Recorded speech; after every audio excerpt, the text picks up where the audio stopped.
There are any? And I do not see any. So we'll move on to a hearing today on Senate Bill 452. And we'll have Jason give us a bill summary, a bill brief.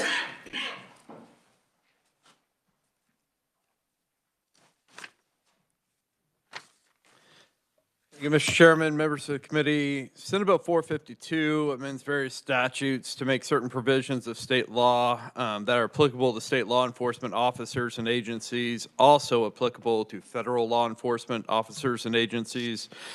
These really come into about three different categories. The first set under the bill are three traffic regulation statutes that are amended.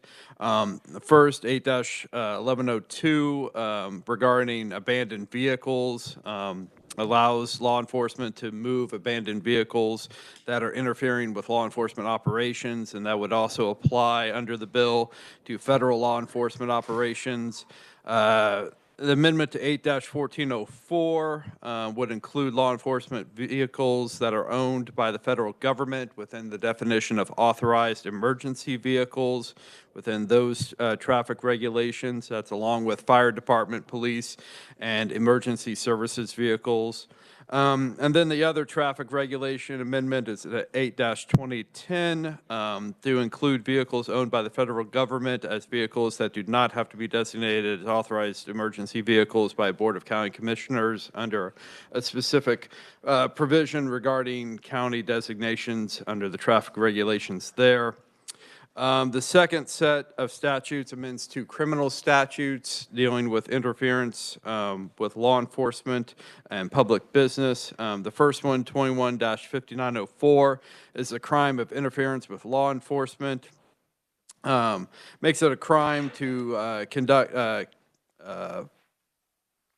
perform one of the listed actions to interfere with the law enforcement activities. The bill would amend to include federal law enforcement officers within the scope of that crime. So committing any of those actions with respect to a federal law enforcement officer investigation would constitute a state crime. The other criminal statute is 21-5922, which is criminal interference with public business and public buildings.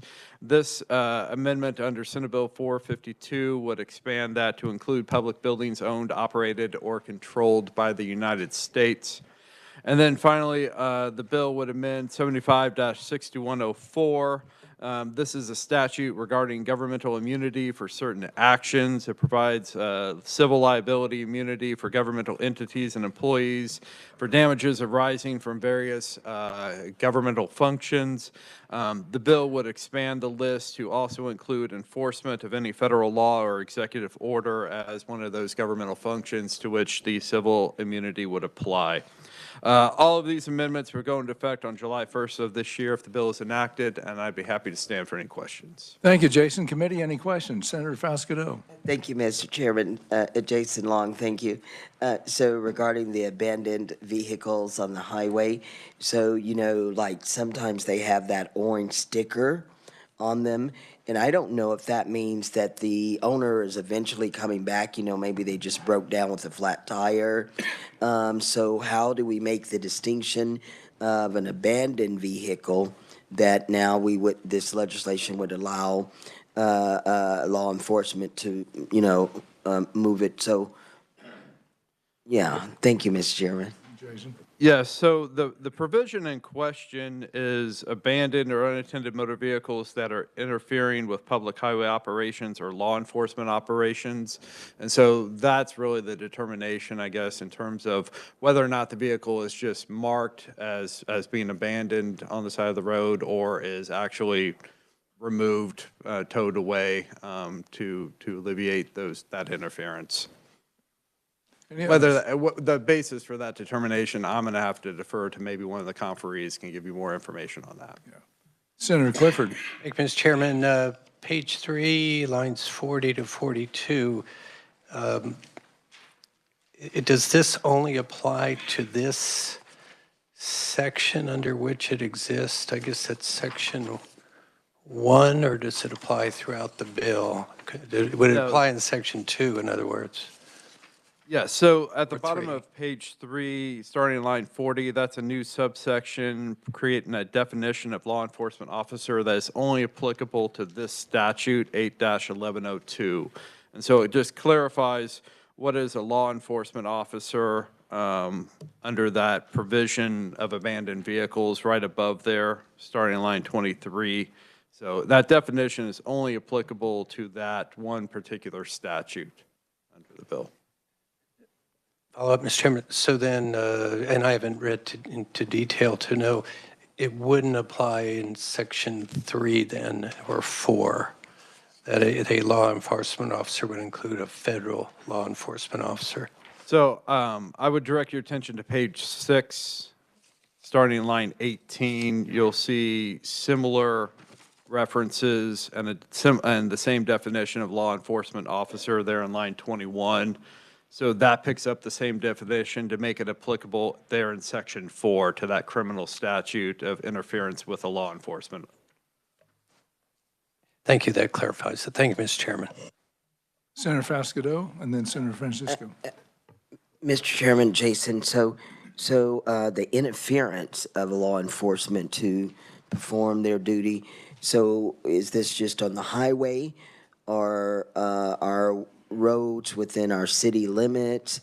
Can you elaborate? Thank you. Sure. The criminal statute is broad, and so it's interference with law enforcement in any context in which law enforcement is doing. The actions are specified there. They include making false reports, concealing, destroying, or altering material evidence to cover up a crime, knowingly obstructing or opposing any person who's lawfully serving process or a court order, knowingly fleeing from law enforcement. So any of that conduct, wherever it occurs, not just on roads or highways. So that's why I say the bill has like kind of 3 different components. One is dealing with traffic regulations, one is dealing with crimes broadly and generally, and then you have the civil immunity statute being amended as well. Senator Francisco. Thank you, Mr. Chair. Jason, I'm looking on page 4, lines 32 and 33, that talk about requirements for designation by the Board of County Commissioners on emergency vehicles. But then the wording that's being added is including vehicles owned by the federal government. Is every vehicle owned by the federal government included in this, or just fire department and police vehicles?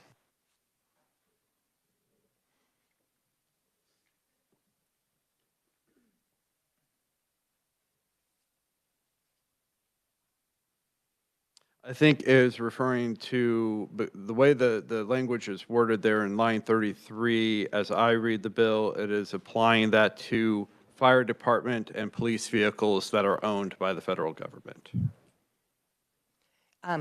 Thank you. I may ask that we be more explicit if we are really trying to designate emergency vehicles. So I appreciate that.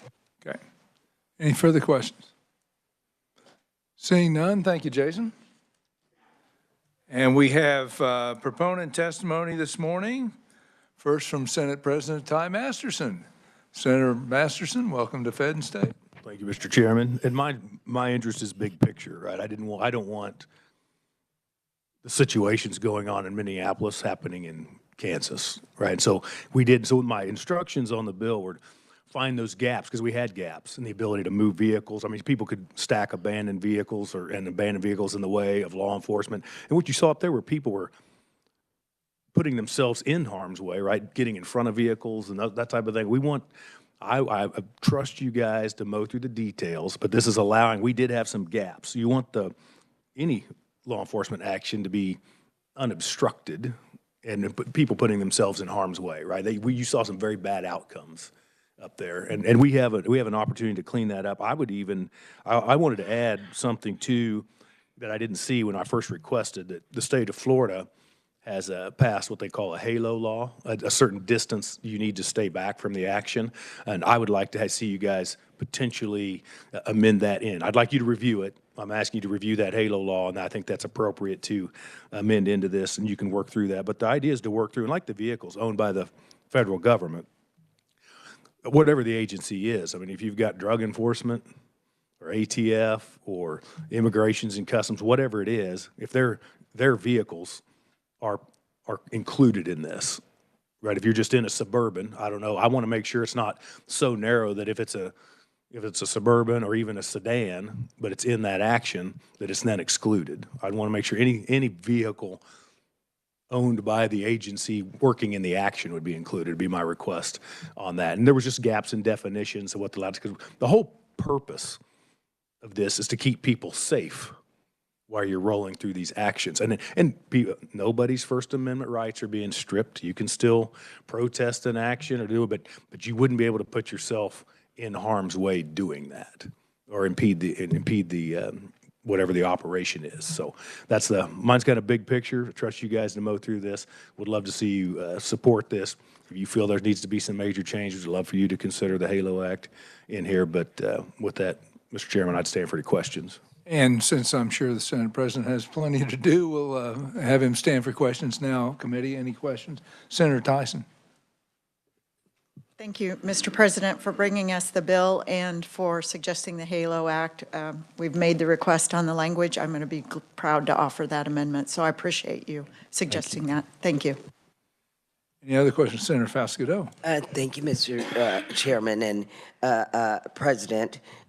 Ty Masterson, you used to serve on this committee, so welcome back. There's probably in not this too many capacity. committees I didn't used to serve. So, but when we speak of the abandoned vehicles, I just want to make the distinction of, because I'm on the highway a lot and I see people that do break down, they have a flat and, it's not abandoned, but just clarification, are we talking about, so if law enforcement is driving on the highway to do a drug bust of car and that abandoned vehicle that just had the flat tire was there, they didn't mean to interfere, but they're there. I just don't want their car to be removed. Yeah, and then I thank you for the opportunity to clarify. That would not apply at all, right? Because that vehicle wouldn't be obstructing their movement, or it's really meant for the vehicles where somebody has intentionally put a vehicle in their way or blocked a location they're trying to access and then walked away from it.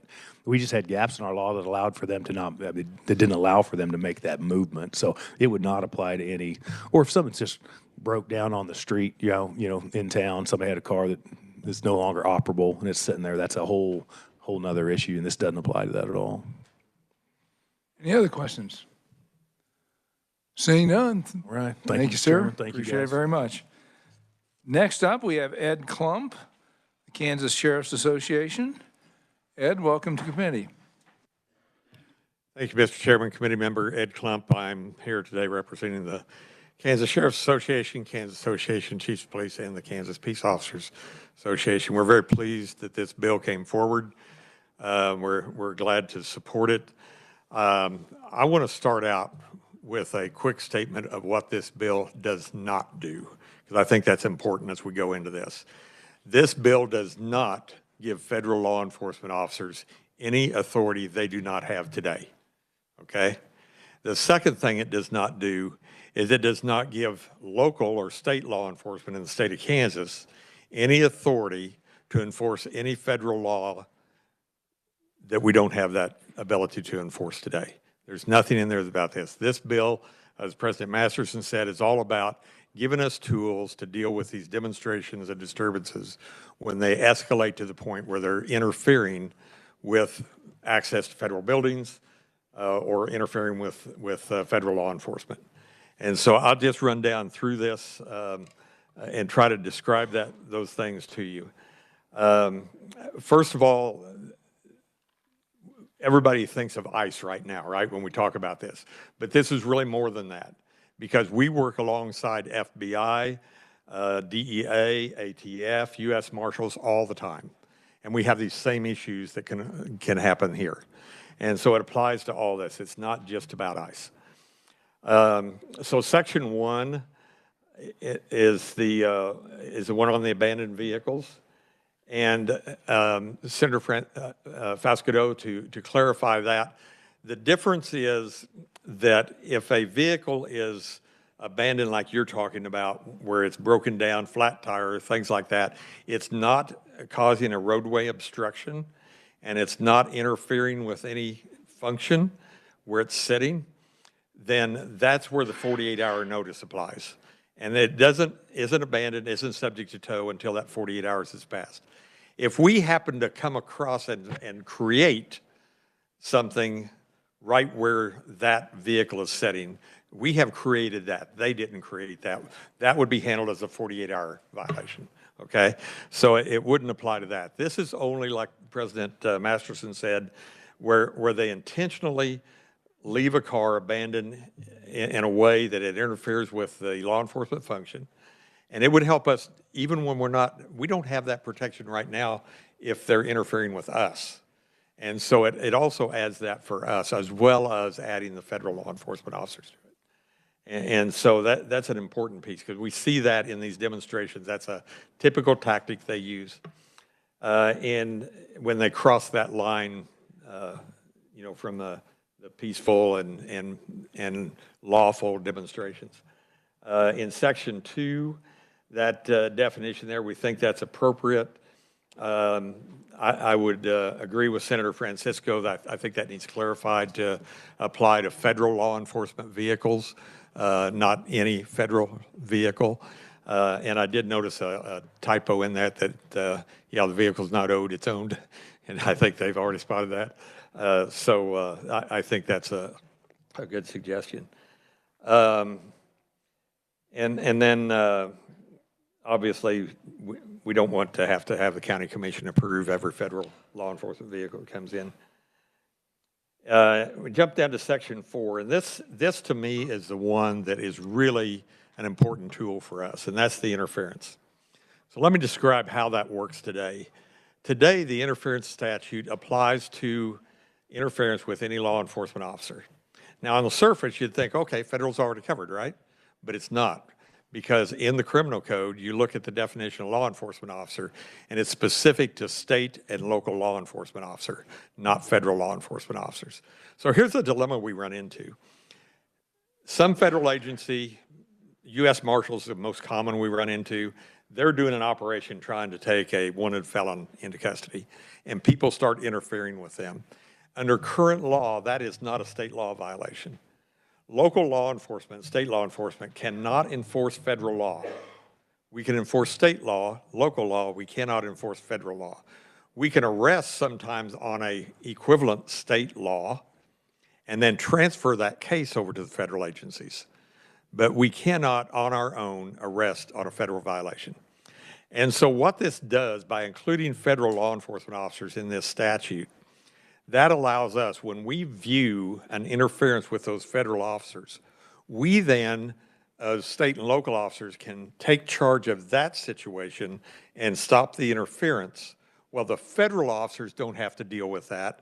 They can deal with that thing that they're there to deal with, that only they can deal with. We don't have authority to deal with.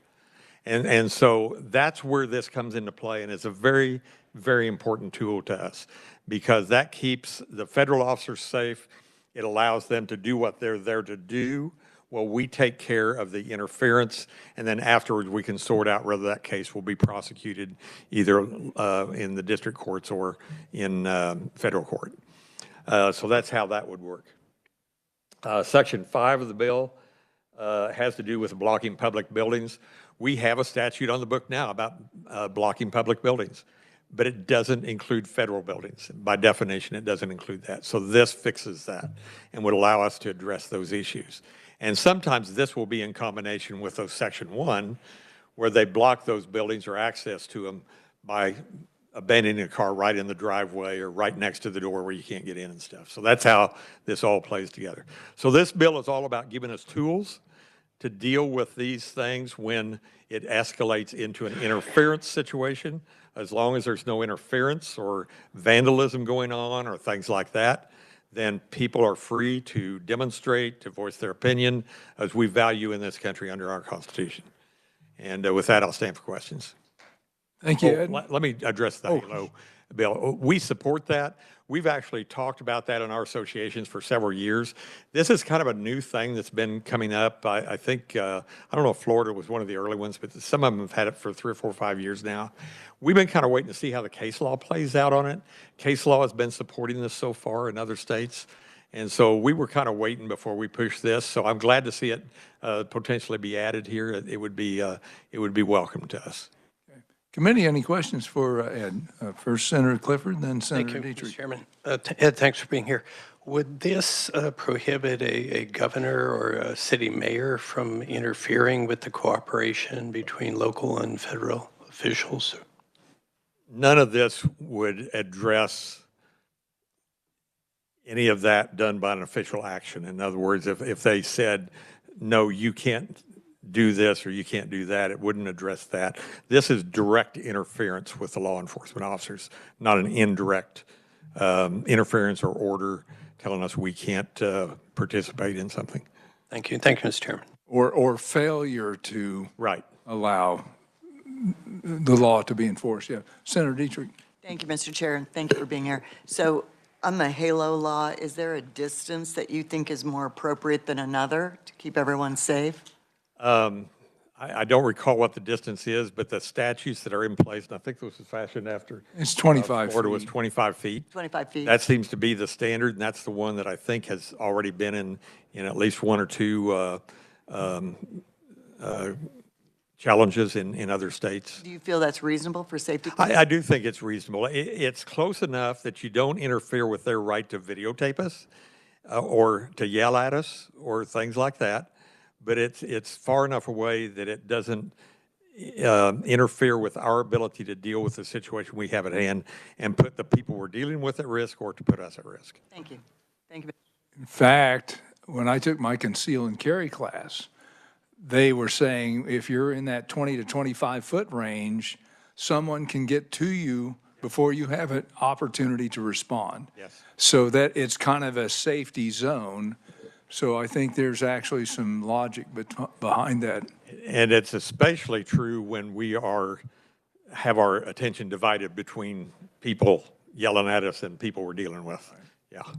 Other questions? Senator Francisco. Thank you, Mr. Chair. And thank you, Mr. Klump.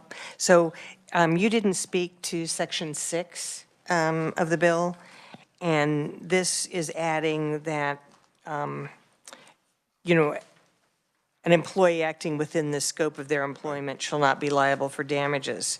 And we've added any federal law or executive order. Right. So explain to me then, if you're saying we can't enforce a federal order, why this would be needed?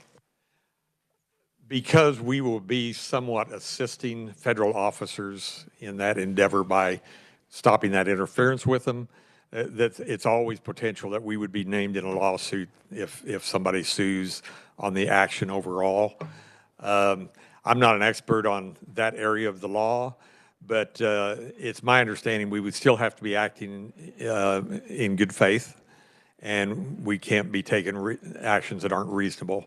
So it doesn't give us absolute immunity, but it does protect us if we're doing, what we believe is allowed under the law at the time. So to follow up,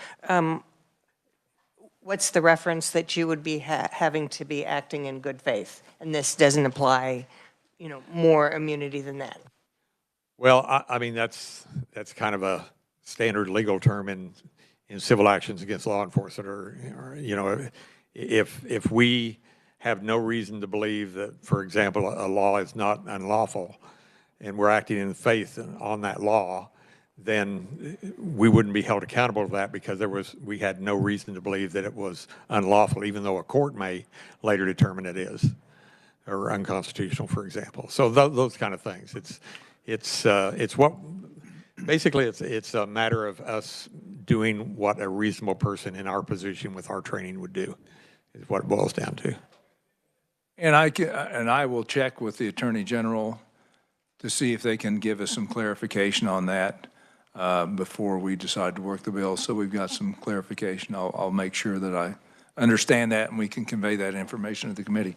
Senator Blue and then Senator Gossage. Thank you, Mr. Chair. I'm just curious, we had ICE in my district a couple weeks ago, and I called my sheriff asking what happened. And he said he had no idea that they were coming. Is this typical that they work on their own, the federal agents work on their own, or do they work with local law enforcement sometimes on these situations? You know, it's kind of a mix. We always like to know when they're doing something, and they usually do when it's a major operation type thing, because they don't want to surprise us. On the other hand, if they have a particular case that they need to not tell us, then that happens. If it's, for example, U.S. Marshals, they don't always tell us because they're not expecting a big operation to take a person into custody. So it's kind of a blend, a mix. But the agencies we work with consistently is not ICE. So what we work with consistently is FBI, DEA, ATF, federal marshals. And we all have a good working relationship in that area. ICE is kind of a new to the mix and kind of a different ballgame in many ways. But Senator Gossage. So under other administrations, there have been deportations, there have been ICE coming in doing what they're lawfully required to do. So when you say new to the mix, you just meant? Well, we haven't seen ICE operations like we're seeing today, right?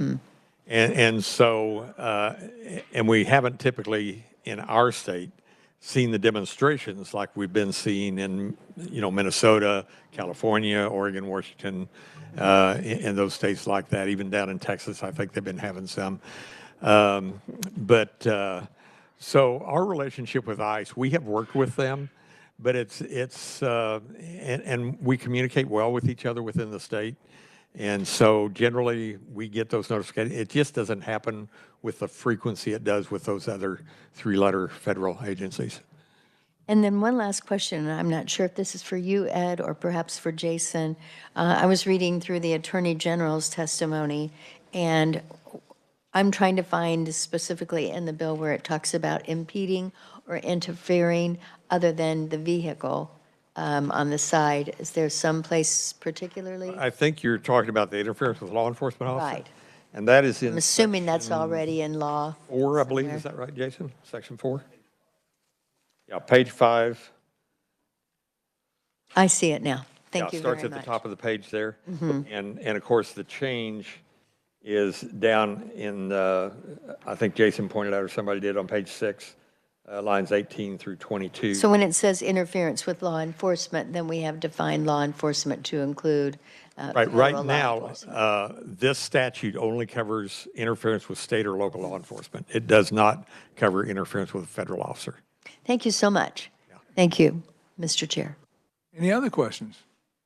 Seeing none, thank you, Ed. Thank you. Appreciate it very much. And as Senator Gossage mentioned, the written-only testimony from the Attorney General is available as well. But I will clarify with him and probably Jason on the immunity issues and make sure we have that clear and go from there. Okay, we have opponent testimony now in person from Rabbi Motai from Kansas Interfaith. Rabbi, welcome to Fed and State. Morning, Mr. Chairman, members of the committee. I'm Rabbi Moti Reber. Excuse me, I'm the Executive Director of Kansas Interfaith Action. We are a statewide multi-faith issue advocacy organization working on a variety of important social and economic justice issues. We're allied with many of the mainline denominations, including the ELCA Lutheran Church, the United Church of Christ, and the Methodist Conference, as well as many congregations and thousands of people of faith in Kansas, and we rise in strong opposition to SB 452. So I'm going to start, as I have in every hearing about immigration this year, by quoting Exodus 22:21. You must not mistreat or oppress foreigners in any way. Remember, you yourselves were once foreigners in the land of Egypt. The Hebrew word ger in this text is often translated as stranger, but it also means immigrant. So you're not supposed to oppress the immigrant. I will also, in my written testimony, I won't read the whole thing, but I want to call your attention to United Church of Christ resolution at their 2025 Synod meeting. The church calls to oppose the Trump administration's immigration policies and condemn and reject any policies that deny sanctuary, access to services, or human dignity to migrants, immigrants, and refugees. And these actions include, but are not limited to, law enforcement, local law enforcement cooperation with ICE and the use of public lands for immigration detention facilities. We are called to stand for our neighbors. The federal government is engaged in a massive, unlawful immigration enforcement operation in major cities throughout the country, where armed and masked agents have arrested U.S. citizens and legal residents, dragged children from their beds in the middle of the night, smashed car windows, targeted protesters, and even shot them. ICE is entering private property without the proper warrants and is ignoring judges' orders. Rabbi, Oh, you can't stop me, Senator. Come on, I have my minutes. Senator. stay on the bill. You're making. I'm making a point, a moral point about this bill, and I will get to it in a moment. I'll give you some latitude, but not much. This is in direct violation of the First, Second, Fourth, and 10th Amendments. This legislation is specifically written to bring this to Kansas through legal protection and immunity. And with all due respect to Mr. Klump, it's clear from the Senate President's testimony that this is about ICE and Border Patrol and other immigration enforcement. I want to say that I went to Minneapolis at the end of January. I answered a call for clergy from all around the country to join in solidarity with the people of Minneapolis. It was 1,000 clergy from around the country went there. It was very meaningful. It's a very difficult situation. The city is under armed occupation by its federal government. But in answer to that, and for all the sort of vilification of Minnesota, I've never seen more better organized protection of neighbors, citizen and immigrants through witnessing, through recording, rapid response, escorting people to their doctors. I did a service visit to a church that does food delivery for people who are afraid to leave their homes because if they go to school, if they go to church, if they go to the doctor, they could get picked up by ICE. And it was very meaningful and very moving. We do not consider ICE to be law enforcement officers in the usual sense, but rather a white nationalist militia engaged in a project of ethnic cleansing. As a Jewish person aware of history, this reminds me strongly of the early 1930s in Germany, where the Gestapo was established to round up Jews as well as political opponents of the regime. When they said never again, this is what they were talking about. Perhaps we remember the famous Niemöller poem, First They Came for the Socialists. We can write a new version for our age. First they came for the immigrants, then they came for the protesters and the advocacy groups. 30 years from now, we will resist ICE. You can criminalize it, but we will protect our neighbors with every nonviolent means at our disposal because God's law outweighs Masterson's law. 20 or 30 years ago, people will look in shame at this era, like we do now about the Japanese internment, and how we allowed a lawless, violent group of white supremacists be holden only to a racist and corrupt president to run rampant in our cities. We could put a down payment on our reclaimed conscience by voting down SB 452. And I will stand for questions. Yes, I'll let the other opponents speak, and then we'll open for questions. Next up, we have Yasmin Valdez, Kansas Latino Community Network.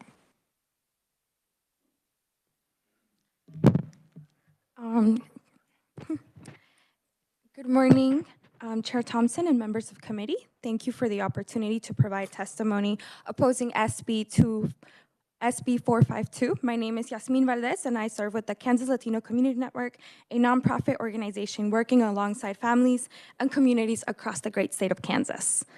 Kansas has long valued accountability, local control, and constitutional protections. Our public safety systems function best when authority is clearly defined. Training standards are consistent, and there are meaningful avenues for oversight when harm occurs. SB 452 expands federal immigration enforcement authority inside Kansas while reducing accountability and guardrails that Kansans expect from those exercising law enforcement power. This bill would require Kansans to treat ICE vehicles as emergency vehicles, including yielding, stopping, and moving over when engaged in immigration enforcement activity. It also grants federal immigration officers the authority to arrest and charge individuals if their vehicles are blocking roadways or public property. These provisions significantly expand the operational authority of federal agents within Kansas communities and alter how enforcement actions may occur in public spaces. Additionally, SB 452 makes it a crime to interfere with federal immigration enforcement. Yet this bill does not clearly define what constitutes interference. Without clear parameters, this language risks broad interpretation that could include constitutionally protected activities, such as peaceful protest, recording public enforcement activity, or lawful observation. Kansas have a well-established right to document government action, and vague statutory language risks chilling lawful civic engagement. I also find myself asking a practical question. What happens if someone is simply in the wrong place at the wrong time and freezes?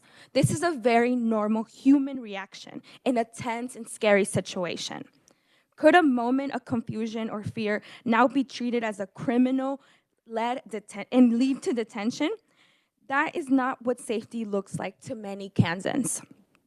What if this person has health issues? What if they have emotional PTSD triggers? We have to consider every Kansan when we write legislation. The bill also extends Kansas Tort Claims Act protections to cover federal immigration enforcement activities, effectively ensuring that federal officers cannot be sued under Kansas law for intentional or negligent harm when engaged in enforcement. Accountability mechanisms are not anti-law enforcement. They are foundational to maintaining public trust.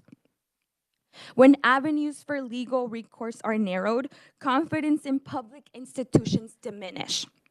It is also important to acknowledge that federal immigration officers operate under different training structures, oversight mechanisms, and institutional missions that Kansas state and local law enforcement have not approved. As federal immigration staffing has expanded nationally, training requirements have been reduced for newly hired agents.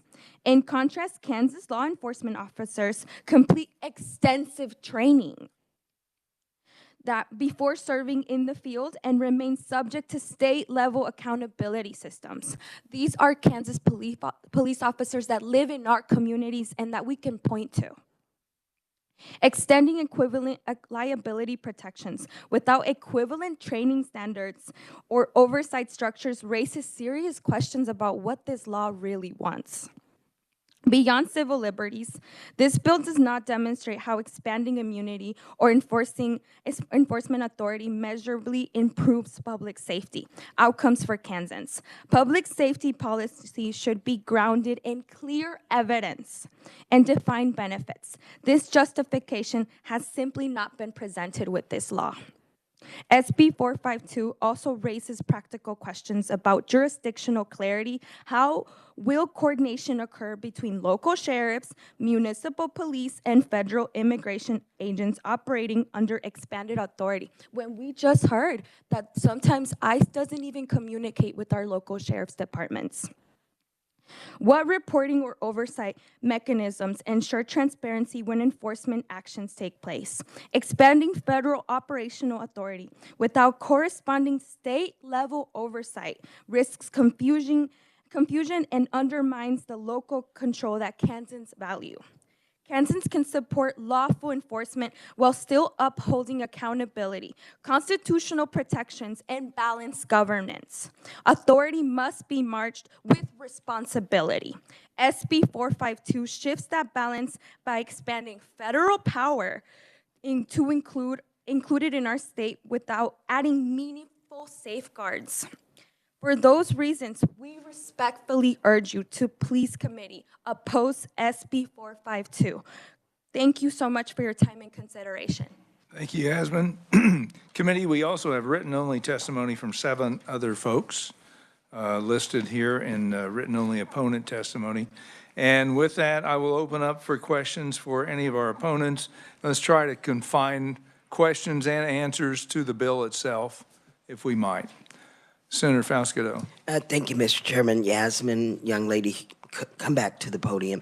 So, Mr. Chairman, young lady, I certainly agree with the concept of the legislation to prevent what's happened in other cities and states, Minneapolis particularly, not to happen here in Kansas. So I agree with that concept of it. And I do want to ask you, so do you, I know we talk about the problem a lot, but do you have an exact, some language to do what the bill, the original intention is, and then address some of your concerns? And then, Mr. Chairman, I will say this, I've felt her, even for me, you know, just the other day, trying to get a box lunch as a bona fide state senator. I was told I couldn't have one, and fortunately, Insurance Commissioner Vicki Smith came along and saw and heard the incident, just like my dear friend, former Senator Rob Olson and President Ty Masterson has had to address. So I felt your other pieces of those unintended consequences, like people who serve lunch in this building, they still don't realize I'm a senator, and I'm told, no, these are just for senators. So every year I don't get lunch. It helps me lose weight, and I cry at when I leave the building because people just don't know those unintended consequences. So, Mr. Chairman, young lady, can you give us some language that will help the bill? Yes, absolutely. I believe that we can hold law enforcement to the highest regard of our law, right? Just like we hold every citizen to the highest regard of our law. But in the bill, somewhere, yes. So when we talk language. about the amendment, for example, of the halo protections, that's 25 feet from anybody that has a gun, right? So that, why is that not extended to people who are being enforced with that law? You know, these are guns blazing officers that are putting people in terrifying situations. So we have to really, really consider, right? There could be mental health issues. There could be several health issues that could make it difficult to operate a vehicle fast enough for that officer to consider, right? So we have to make sure our guardrails, that's a we good have point. accountability So, thank for you. all agents. Thank you. Senator Thomas. Thank you, Mr. Chair. Just a comment, Yasmin, I mean, other than taking issue with that last statement about officers, guns ablaze, and I will say this, I can appreciate your testimony. It was thoughtful, it was on point, it was on the bill, but most importantly, your demeanor and your respect shown towards the committee, the process, and us as legislators. It's comforting.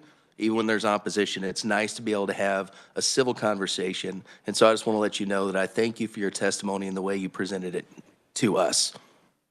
Thank you, Mr. Chairman. Sure. Any other questions, committee? Senator Francisco?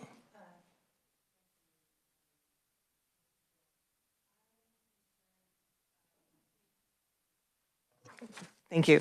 I'm wondering, perhaps, if Reverend Modi might address what might bring balance to this bill. Again, I think we've seen the issue to be, we're making sure that the law enforcement is protected, and I think that's part of our job.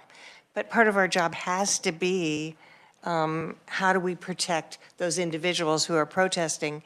Because our minister also went to Minnesota. Someone came back, and the stories we heard were of people being thrown to the ground, their noses broken, their arms broken, and I think I mean, it's hard to watch someone being mistreated and then told you have to stay 25 feet away. Rabbi? So I think I would say the examples that Mr. Klump talked about with the ATF and the FBI and the DEA and all that stuff, I think those are absolutely, you know, that's a legitimate issue. I think ICE is different because they're not supervised in the same ways as some other police agencies are. They don't have civilian control in quite the same way. They don't have, wait a second. They don't have accountability. They do things, they ignore judicial orders. They pull their guns on people, for not complying. They don't do good weapons policy. I mean, it's really out of control. So I think in this bill, if it was everything except ICE, it would be fine. But ICE is a big problem, and we don't need it here, and we don't need to exempt them from liability. I mean, negligence is included in this bill. That means that a negligent, a reckless ICE agent is exempt from accountability, and that's not right. So I don't have any complaints about the other piece of it, but the ICE piece, it's a different situation. Thank you. Following up on that, I asked the question about vehicles, and this was particularly talking about emergency vehicles. I'm not you might have seen some of the ICE vehicles. I don't think this is an emergency, right? They're carrying out their responsibility to identify,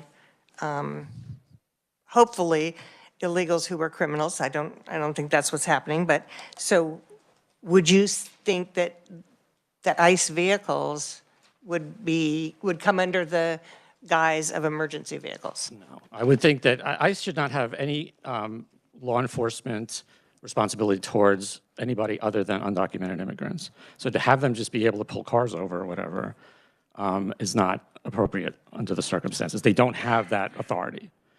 I want to address the issue of criminality, if I may, Mr. Chairman. Sure.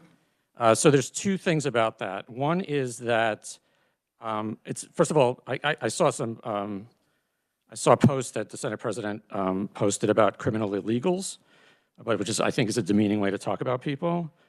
But there's two things false about this framing. Many of the people who are being abducted or here legally, either under temporary protected status or asylum claims or other visas, which the president basically randomly removed from them. So for instance, there were something like 350,000 Venezuelans who had temporary protected status, who, when the temporary protected status goes away, all of a sudden they're undocumented and subject to this disruptive and violent law enforcement. And the second thing, so that I think legality is a moving target. And the second thing is that there was I have this footnoted in my testimony. Only and I think that actually CBS News had this the other day too, only 17% of people who are being arrested by ICE have criminal convictions. 17%. Estimates place roughly 70 to 75 lacking any criminal conviction, with fewer than 10% charged to tied to violent and property crimes, contradicting claims that most have convictions. So I think it's, I mean, I said in my testimony that I think it's ethnic cleansing. It's not related to criminality at all, but that's what I think. Any other questions? Seeing none, thank you. Committee, we missed on the list of written testimony, Beto Martinez sent in testimony as well, so you might review that. Committee, we will close the hearing now on Senate Bill 452, and we will have no meeting tomorrow. We will work on bills Monday, have final action on Monday. And then, of course, the rest of next week is all on the floor. So if you have any amendments, it's up to you if you want to take them. That's fine. Have any amendments, let me know. And thank you for your work today, and we are adjourned.